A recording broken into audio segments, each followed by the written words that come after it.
ये है पॉलिटी की 25 पॉइंट की सीरीज़, इसमें जो कि रिपीटेडली क्वेश्चन कॉम्पिटिटिव एग्जाम में आते हैं, इंक्लूडिंग यूपीएससी, पीसीएस, एसएससी, सब में। तो पार्लियामेंट ऑफ इंडिया है। पार्लियामेंट ऑफ इंडिया, देखो लोकसभा राज्यसभा में पता है कि पार्लियामेंट के दो पार्ट हैं, Lok Sabha and Rajya Sabha. Lok Sabha lower house है, राज्यसभा अपर हाउस है, ठीक है।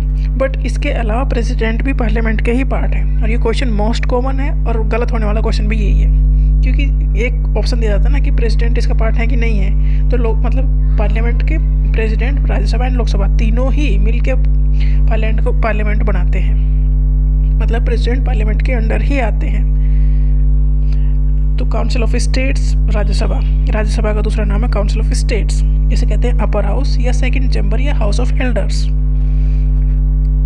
ठीक है। ये दूसरे नाम से पूछ लिया जाता है कि राज्यसभा का दूसरा नाम है काउंसिल ऑफ स्टेट, इसे जाना जाता है क्योंकि स्टेट, हर एक स्टेट से मेंबर राज्यसभा में आते हैं। इनके इलेक्शन नहीं होते, ये इनडायरेक्टली इलेक्टेड होकर आते हैं। इसे अपर हाउस भी कहते हैं और ये हाउस ऑफ एल्डर्स भी कहते हैं, सेकंड चैम्बर भी कहते हैं। लोकसभा को कहते हैं हाउस ऑफ पीपल, क्योंकि जब हम वोट डालते हैं तो एमपी की जो वोट होती हैं वो लोकसभा के मेंबर्स के लिए ही होती है। मेंबर ऑफ पार्लियामेंट, लोकसभा के जो मेंबर हैं उनके लिए ही वोटिंग होती है, जो हम वोट डालते हैं वो, क्योंकि राज्यसभा के मेंबर्स को वो चुनते हैं जिन्हें हम चुनते हैं स्टेट में।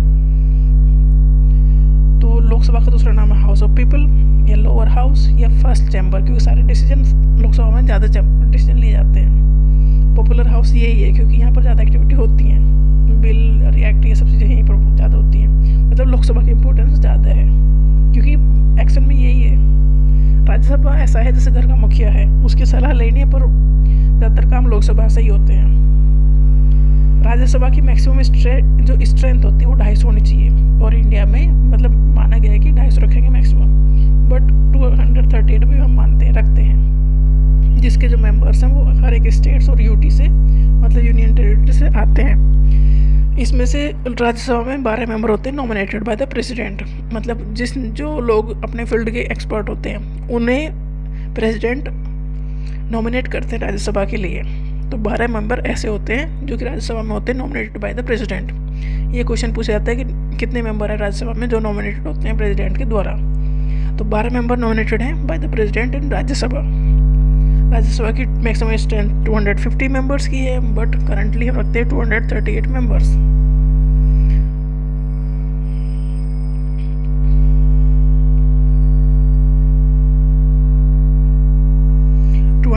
मेंबर्स जो कि स्टेट और यूटी से आए हैं, और 12 मेंबर जो कि नॉमिनेटेड किए हैं प्रेसिडेंट ने।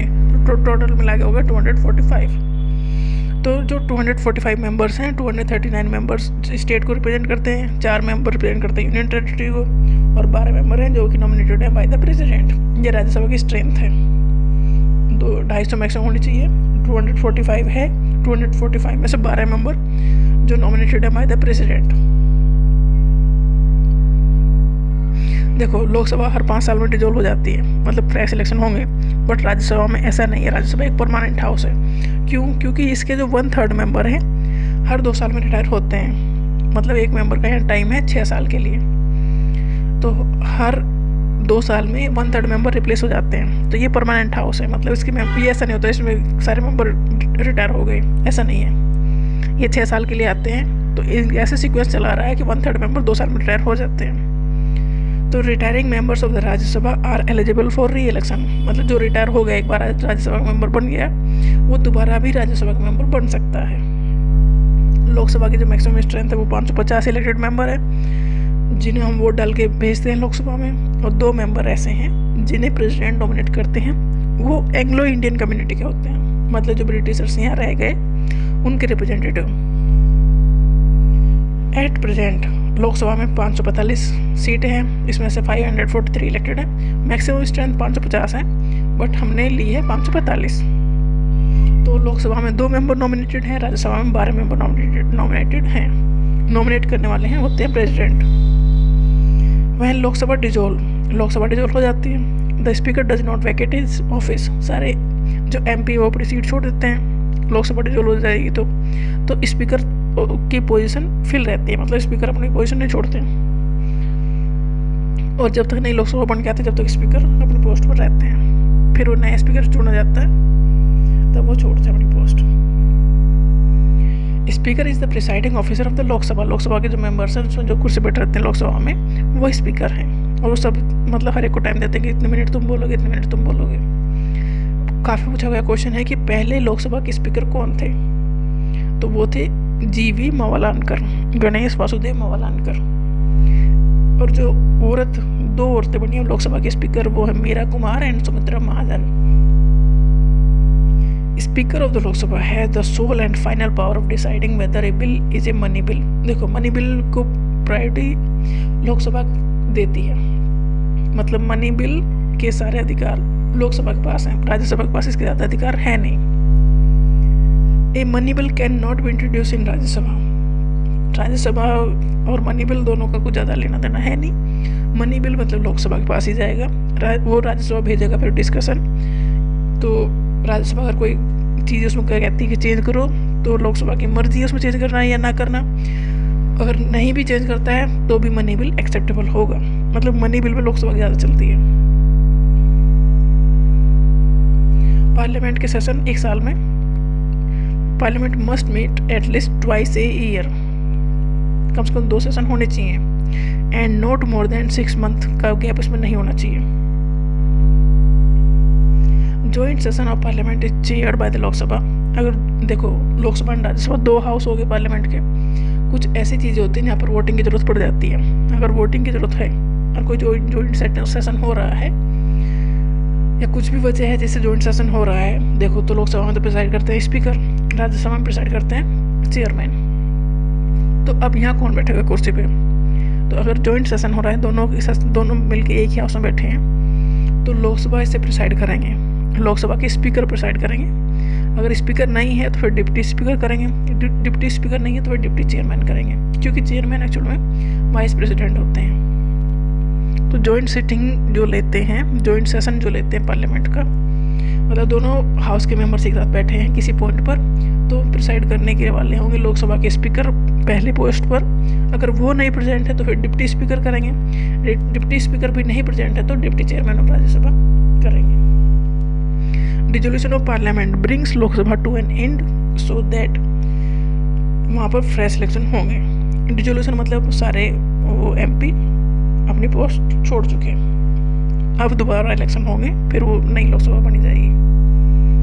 लेम डक सेशन ऑफ पार्लियामेंट इसे कहते हैं। Session held when a new parliament has been elected but the old parliament last time जब मिल रही है, जो MP लास्ट टाइम मिल रहे हैं उसे कहते हैं लेम duck session of the parliament. मतलब फ्रेश इलेक्शन हो चुके, मेंबर चुने जा चुके, तब उससे पहले वाले जो लास्ट सेशन ले रहे हैं उसे कहते हैं लेम duck session of the parliament. जब लोकसभा डिसॉल्व होती है तो उसमें जो भी काम चल रहे हैं, जो बीच में काम रह गए हैं, जैसे कि बिल है, मोशन है, रेजोल्यूशन है, नोटिस है, जो भी चीज़ें पेंडिंग है बिफोर इट, वो सब चीज़ें लैप्स हो जाती हैं। मतलब जो काम बीच में रह गए हैं वो सब खत्म हो जाते हैं, क्योंकि नई लोकसभा आएगी, वो काम को अपने तरीके से फिर से करेगी। जो बीच के रह गए हैं, जो पास हो गए हैं तो हो ठीक है, उसको कोई दिक्कत नहीं है, वो नहीं लैप्स होते। जो प्रेसिडेंट के पास हैं वो भी लैप्स नहीं होते। मतलब जो पार्लियामेंट में जिन चीज़ों पर डिस्कशन चल रहा है और कोई फाइनल डिसीजन नहीं आया है, वो चीज़ें लैप्स हो जाएंगी जब लोकसभा डिसॉल्व होगी। Council of minister is responsible to the Lok Sabha. देखो, लोकसभा के जो मेंबर हैं उनमें से ही मिनिस्टर बनते हैं, ठीक है। तो काउंसिल ऑफ मिनिस्टर जो है, मतलब टोटल जो मिनिस्टर्स हैं, वो किसको आंसर देंगे? वो लोकसभा को आंसर देंगे। लोकसभा के जो MP उन्हें आंसर देंगे, आंसरेबल है, ठीक है। वो क्वेश्चन पूछेंगे और वो उन्हें क्यों आंसरेबल हैं? क्योंकि वो हमें रिप्रेजेंट कर रहे हैं, पब्लिक के रिप्रेजेंटेटिव हैं जो MP लोकसभा में बैठे हैं। मतलब उनके ये अधिकार पब्लिक ने दिया है कि तुम हमारे बिहाफ पे उनसे क्वेश्चन पूछोगे मिनिस्टर्स से। तो council of minister responsible to the Lok Sabha. Confidence motion introduced by the ruling party to prove majority in Lok Sabha. Confidence motion मतलब जब कोई पार्टी जैसे वो सत्ता में है, उसी गवर्नमेंट है, मतलब उसे मेजॉरिटी मिली है, अपोजिशन पार्टी क्या है कि तुम्हारे पास इतने सीट नहीं है, मतलब मेजॉरिटी नहीं है, तो कॉन्फिडेंस मोशन जो रूलिंग पार्टी वो लेके आएगी और फिर प्रूव करेगी नहीं हमारे पास मेजॉरिटी है, मतलब ज़्यादातर मेंबर हमारे पास हैं, 50% से ज़्यादा होने चाहिए मेजॉरिटी के लिए। No confidence motion if it is pass in the Lok Sabha the council of minister must resign from office. अगर नो कॉन्फिडेंस मोशन पास हो गया तो मतलब सरकार गिर गई, तो फिर सरकार गिर गई तो फिर मिनिस्टर्स को रिजाइन करना पड़ेगा। No confidence motion can be introduce by the opposition party, मतलब 50% से ज़्यादा लोग अगर ये समर्थन देते हैं, नो कॉन्फिडेंस मोशन को समर्थन देते हैं, इसका मतलब ये है कि सरकार के पास पावर नहीं है, मेजोरिटी नहीं है। और no confidence motion opposition party लेके आएगी और कॉन्फिडेंस मोशन जो रूलिंग पार्टी है वो लेके आएगी। नो कॉन्फिडेंस मोशन को पास करने की जो है वो है सिंपल मेजोरिटी। सिंपल मेजोरिटी जितने मेंबर आए हैं उसके 50% से ज़्यादा उसमें सहमत हैं तो वो पास हो जाता है।